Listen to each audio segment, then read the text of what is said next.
Waktu kita dapat diagnosis medis, rasanya tuh campur aduk ya. Bisa bingung, cemas, khawatir. Tapi tahu nggak sih, di tengah semua ketidakpastian itu, sebenarnya kita punya hak penting yang bisa ngasih kita kendali dan ketenangan. Nah, itulah yang akan kita kupas tuntas hari ini. Pernah kepikiran pertanyaan ini nggak? Mungkin kedengerannya agak nakutin ya. Tapi justru ini inti dari kenapa kita perlu banget paham hak-hak kita sebagai pasien. Ini bukan soal nggak percaya sama dokter loh, tapi lebih ke gimana caranya kita bisa benar-benar yakin sama keputusan kesehatan kita. Penting banget nih buat dicatat, mempertanyakan diagnosis itu hal yang wajar banget. Jadi jangan merasa nggak enakan. Faktanya, para profesional medis sendiri paham kok kalau kesalahan itu bisa aja terjadi. Dan mereka biasanya sangat mendukung pasien yang mau cari opini kedua demi kepastian. Oke, jadi gimana cara kita ngatasin rasa nggak pasti ini? Nah, untungnya ada loh prosedur resmi yang memang dirancang untuk ngebantu kita dalam situasi kayak gini. Namanya opini kedua atau second opinion. Kalau kita lihat definisinya secara resmi, opini kedua itu adalah sebuah layanan yang terstruktur. Jadi ini lebih dari sekedar ngobrol santai sama dokter lain ya. Ini adalah proses formal buat dapat evaluasi ahli yang independen tentang diagnosis atau rencana pengobatan kita. Dan yang perlu diingat, ini tuh bagian standar dari layanan kesehatan yang baik. Ini adalah hak kita, sebuah alat yang sah untuk memastikan kita dapat perawatan terbaik yang ada. Jadi, jangan ragu untuk menggunakannya. Terus, kenapa sih ini penting banget? Manfaatnya itu jauh lebih besar dari sekedar urusan medis loh.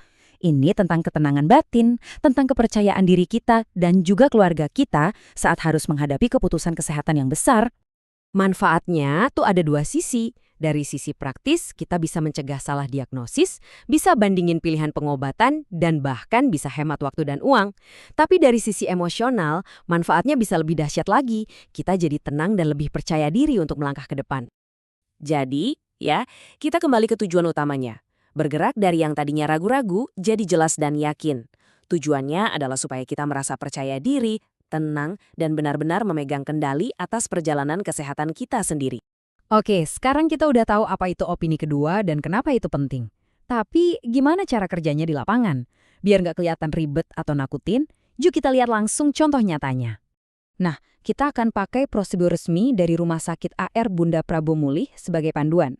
Ini bakal ngasih kita gambaran yang jelas dan konkret banget tentang gimana sebuah institusi medis biasanya menangani permintaan opini kedua. Yuk, kita bedah langkah-langkahnya. Pertama, staf rumah sakit biasanya akan kasih tahu kita tentang hak ini. Kalau kita oke mau lanjut, kita tinggal bilang aja mau minta opini kedua. Nah, dari situ mereka akan siapin formulir, jelasin prosesnya, dan kasih kita waktu buat tanya-tanya. Setelah kita tanda tangan, permintaan itu jadi resmi deh dan masuk ke rekam medis kita. Simpel kan? Setiap langkahnya itu dirancang biar jelas dan suportif. Oke, kita udah hampir sampai di akhir pembahasan kita. Tapi ada satu pesan inti yang penting banget buat diingat.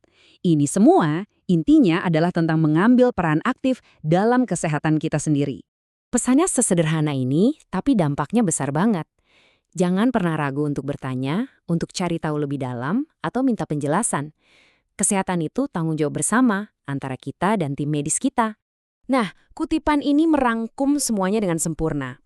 Opini kedua itu intinya menjadikan kita sebagai mitra yang punya informasi lengkap dalam perawatan kesehatan kita sendiri. Kita nggak lagi jadi pasien yang pasif, tapi jadi pendukung aktif bagi kesehatan kita, memastikan setiap keputusan itu dibuat dengan informasi terbaik. Jadi, ini pertanyaan terakhir buat kita renungkan sama-sama. Dengan bekal pengetahuan ini, apa Anda merasa lebih siap buat mengambil peran aktif dalam keputusan-keputusan medis Anda? Ingat ya, informasi itu adalah kekuatan, apalagi kalau menyangkut kesehatan kita.